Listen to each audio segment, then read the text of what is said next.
Hi guys, welcome back to Malkin Motorsport. Just going to give an update in regards to episode 3. We're going to put on these new front disc brakes that have been dimpled and slotted, which is obviously they've got to stay the same size as the original, but you can change the ferrous material on both the brake pads and the discs themselves.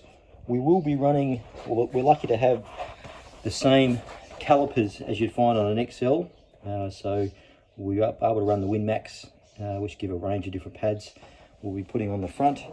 So I'll get through, start up changing these ones out, put the new ones on, then we'll be able to put the new rims on.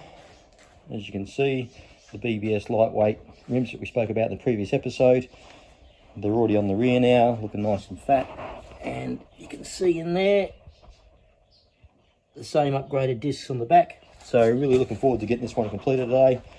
I'll get them on, get them changed over, nothing spectacular, and I'll let you have a look at the end of it. So there we have it guys, just like that. We've been able to whack the new disc on, really simple, just a number 17 and a number 12, just to get the caliper off, and then just obviously slide them straight on, pop the new tightening screws in. Looks $1 million. I've decided to leave the dust cover plate on for now. I will update the bearings later on once we get closer to next year. The last rotor is really good nick, so the previous owner has kept the maintenance up to it. Nothing wrong with this at all, so that'll be a good spare.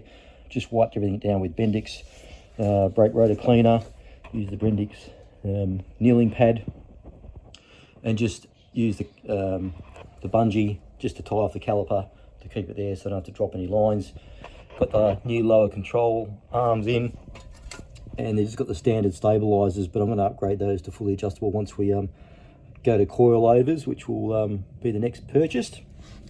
So once we finish buttoning it all up, I'll clean up all the calipers, give everything a good clean, whack the wheels on, and I'll let you know how we go. Just about there. All right guys, so there we have it. It's all been buttoned back up, calipers back on, looks $1 million. I'll whack the wheel on, show you that, and I'll do the other side. So just like that, one DIY rotor upgrade on our Hyundai Getz 3E production car. Looks pretty schmick if you ask me. Thanks for all your support as usual, and we'll see you on the next upgrade and next video. Take care for now. Ciao.